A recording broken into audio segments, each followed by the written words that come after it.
Wait, remember Welcome to the Wayne? It was a Nickelodeon series that followed around three kids who live within this high-rise apartment building known as the Wayne, as they investigate the mysteries that take place within it, with that mainly being something known as Wayne phenomena, which can cause anyone who experiences these weird things going on to essentially lose control of their mind. That is, aside from our main protagonists here. While Welcome to the Wayne kinda goes under the radar for shows from the late 2010s, there is a lot to like here that could have and should have made the show a lot more popular at the time than it was. Plus, there's a pretty cool backstory to the show even becoming a full-time series in the first place. Looking back into the series, Welcome to the Wayne had a lot going for it, bringing in a cool premise filled with some interesting characters that ultimately led to a solid narrative all around. However, this series never really blew up or took off in the ways it may have really needed to in order for it to have a longer life on Nickelodeon than it did. But was that the fault of the series itself? Was it the fault of how the network handled the series? Or was the viewership not where it needed to be for the show to be able to survive? Somewhere in that mystery lies the truth of what really happened to Welcome to the Wayne. So today, we are going to take a look at what this series was all about, how it originally started out before becoming a full-on Nickelodeon show, and in the end, what happened to it.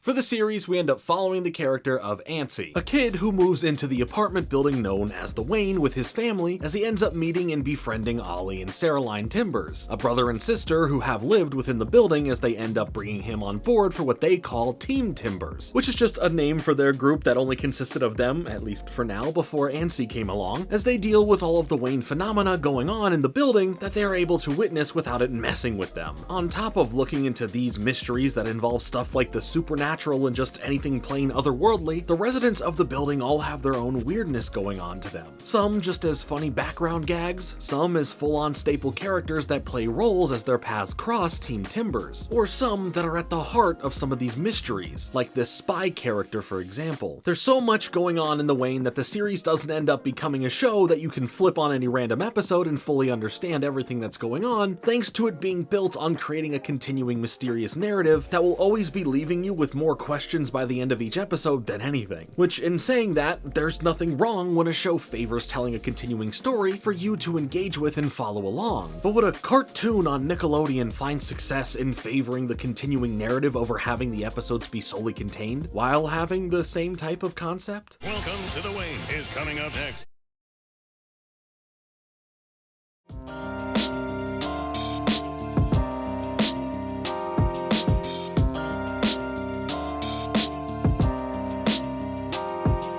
So how did Welcome to the Wayne come to be in the first place? The series would be created by Billy Lopez, who, when he was 10 years old, ended up moving with his family into a massive apartment building that he would consider ominous and spooky, leading to a lot of what led to the inspiration for Welcome to the Wayne having the concept that it does. I especially remember Halloween, when my neighborhood friends and I would go through the buildings we'd live in. We would just start from the penthouse and tear down the stairs and bang on everyone's door. It was sort of like Where the Wild Things Are. We basically had control of the whole building for one night. I think a lot of Welcome to the Wayne comes from these memories. Now, before it would even become a full-on show for Nickelodeon, Welcome to the Wayne would start off elsewhere, making the first episode of the series not where we really begin our story here for Antsy, Ollie, and Saraline. He would be hit up by colleagues of his from Nickelodeon's digital team as they wanted to find some short-form ideas that could become digital media just for Nick.com. So after coming up with around 20 ideas for what this short series could be, the idea that was landed on would turn out to be Welcome to the Wayne, which would begin to roll out weekly from November 14th, 2014 until December 26th, 2014. It wouldn't be much longer until the next bit of news would happen. In April of 2015, Nickelodeon would officially announce that they have put a production order in for 20 full-on episodes of Welcome to the Wayne to be created for the network. This would then make Welcome to the Wayne both the first web-only short series that Nickelodeon would create, and then the first one they would go on to then greenlight into an official official series, which are some really cool titles to have, and to see this fun idea get the chance to expand into something a whole lot more was awesome. Then 2 years later, in the summer of 2017, Welcome to the Wayne would premiere as a full-on series for Nickelodeon, now just being on TV instead of on the website. Though I will say that if you've never watched the 6-episode web series that acts together as one full pilot episode, then you are missing some important character details and introductions going into the regular first episode of the series. Sure, you can get by with some context missing to certain things, but in watching the 6-part web series, the show greatly benefits from it afterwards. It gives you a solid idea of what the building, the Wayne, is all about and all of the Wayne phenomena that can happen within the walls and halls of the building. These short webisodes should have really just been put together and released as a singular episode for the start of the series, or, like we've seen with many early on pilots, redone with new animation and made into a singular episode not split up into parts, and then released as the official first episode of the show. But these choices to do it like how they did were done so on purpose from the start. We decided that we were going to keep the digital series episodes as a sort of official origin story of these characters and start the pilot episode of the full-length series some vague time after that. So we ended up with a soft reintroduction of the premise and the themes. Agreeing and continuing on to what Billy was saying, executive producer of the series Michael Picorlo said, "It's basically designed so that you don't need to have seen the web series to enjoy the show. Episode 1 feels like a beginning and definitely introduces the characters and the world, but it does work consistently with the digital, so if you watch them both, you'll see how this sort of follows the events of the digital series." And like I said, yeah, you could watch the first episode of the series without seeing the digital series, but even in seeing both, I still feel that there is just a lot to benefit from that comes directly from viewing the digital series, to where it feels like it should have been more directly placed at the start of the full series itself. Not just if you know type of thing. And speaking of if you know, then you know that if you go to GamerSupps by going to the link down below or just using my code FRINGE,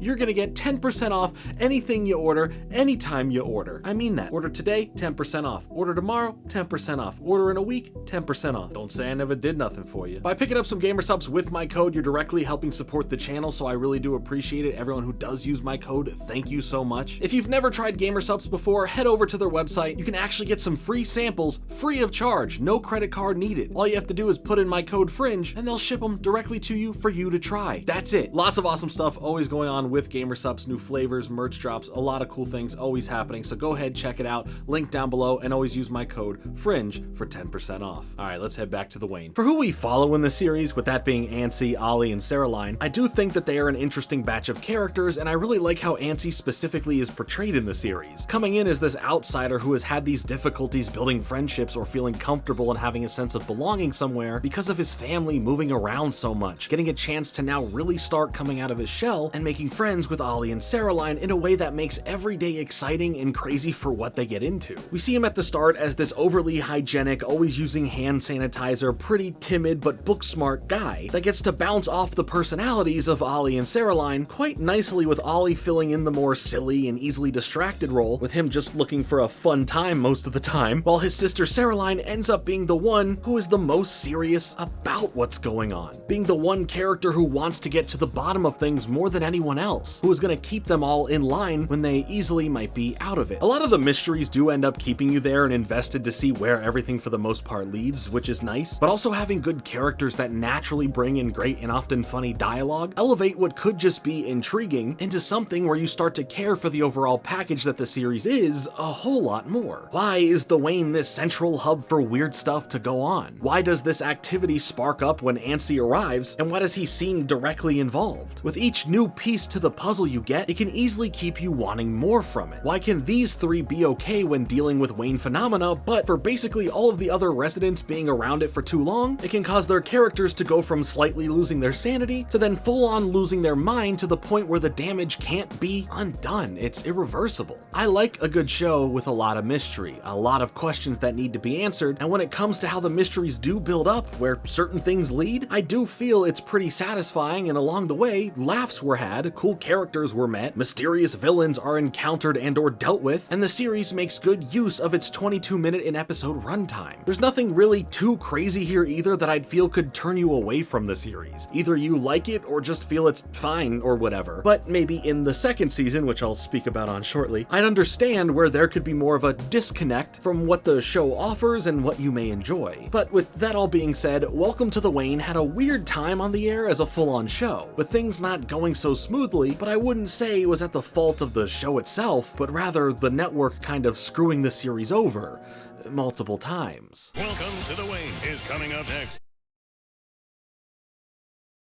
Welcome to the Wayne. I think that there is a lot to like about Welcome to the Wayne. It's a show filled with some really fun and intriguing mysteries that does a good job at capturing your attention to want to see where it all leads to, while also having some fun characters that all do end up feeling like they have distinct personalities. The concept in general feels like they could have made the series into an endless adventure, since there are so many floors, rooms, people, and more left unexplored that could have genuinely kept the show going beyond where it would come to an end at. Plus, if the series needed to be episodic in order to work better for Nickelodeon's schedule, and what they chose to slot in between SpongeBob and SpongeBob right before they play more SpongeBob, there is a way for the base concept of the series to work in that format. Team Timbers could be solving or looking into new weird mysteries every episode that are standalone. But in regards to what we did get and how the series told the story it did, I still feel it was an overall good time, with an ending that at least gets to somewhere without getting cut off or left on a massive cliffhanger. I would love to see where the series could have gone if it ran for longer than it did, but for a small 2-season series, it's still a fun time. The jokes in the series are pretty funny as well, often hiding some of the best ones in these small little remarks in between the action going on. There are some slight changes that do happen throughout the run of the series that change the dynamic and focus of it a bit, with Ansi becoming more of this background character to the Timber siblings, which feels like an unnecessary change for the back half of the series. I feel that there are ways to work on strengthening up other characters like Saraline without sidelining the main protagonist of the series. And sure, both Saraline and Ollie are considered main characters of the series, but we're brought into this series with Ansi, this outsider who is getting used to how things are, but he's our main vessel into exploring the weird stuff that happens and how he initially reacts to it, how he's involved in these extra weird plots that are going on. Taking too much of that element away only ends up making things feel noticeably different before the series comes to an end. There's a solid start and finish to what the first season of the show was, with season 2 coming in and serving as what can honestly feel like the show trying to be more episodic in some ways, with stuff like how they treat the introduction of other characters, or even make the importance of the story go from the mysteries and more into the random shenanigans that can be had. It's weird, it's not bad, but there is a shift. Almost like the second season was meant to try and purposefully change things to fit what Nickelodeon wanted to see more of, or that the people behind the series were told to make another season and just weren't sure what to fully do with this concept or what to do with the characters, at least as much as they had planned out and set up for the first season. And after 2 seasons and a total of 30 episodes, plus a 6-part web series beforehand, can't forget about that, Welcome to the Wayne would come to an end, with the series being switched over to the Nicktoons channel partway through the first season, and continuing on there for the rest of the show's run definitely spelt out the end early on for Nickelodeon moving on from this series, which is weird in general for them to do this with the series pulling in a decent million-plus viewers an episode on the main Nickelodeon channel, but after the 9th episode of the show came out on September 21st, 2017, it was right then and there that it seemed like the series may be in trouble, as the remaining 11 episodes of this first season wouldn't start airing until over a year later on October 15th, 2018, with them now being on the Nicktoons channel. From the beginning of the series, they released episodes in a light version of what is known as a bomb style of releasing them, having 1 new episode come out each day essentially. The first season did this for the first 5 episodes before taking all of August off in 2017, with the show coming back in mid-September to bomb release the next 4 before the hiatus. Now on Nicktoons, the last 11 episodes would do the same thing, 1 new episode every weekday, with the final 2 coming out on the same day. But a season 2 of the show was ordered, and those episodes would be more confusing as they would start releasing in May of 2019, so a lot shorter of a gap, which is nice, but then they were releasing 2 episodes at a time every week throughout May, with the series officially ending on May 31st, 2019. Then that was it for the series though. It was just gone after that. Nickelodeon didn't know when to air the show, where to air the show, or how to release the show. It seems when things get too complicated for a serialized series that they can't just throw on like a random episode of SpongeBob, or that they can properly place on their lineups because they have too much focus on only giving the most attention to what already works and not enough to the new ideas, or even in this case, a show that they believed deserved to be a full-on cartoon outside of just a short web series. Things just feel mismanaged. managed, and it's been that way for a long time. Things still feel that way today. It's cool to see when a show that isn't episodic does end up getting the chance to shine, but I feel unless it's a big cultural show from the jump when that happens, that these networks then really don't care about wanting to wait for it to naturally build up to that point. Again, Welcome to the Wane has a lot to like. It isn't perfect, the second season is a bit weird in comparison to the first, but it still had some unique ideas, fun mysteries, and a setting that could be used for endless adventures, but at the end of the day, I guess it's time to just say goodbye to the Wane. Did you ever get to check out Welcome to the Wane? Should the series have had a better chance at success? Let me know all of that and more in the comments down below. Thank you to my Patreon members who help support these videos getting made. It means the world to me and I appreciate you all so much. Consider becoming a member for $5 a month to help support these videos getting made and getting access to some fun extras, as well as being involved more directly in the video topics themselves. And of course, thank you all in general for watching. Before you go, make sure to leave a like on this video and to subscribe for more videos like this coming soon, but until then,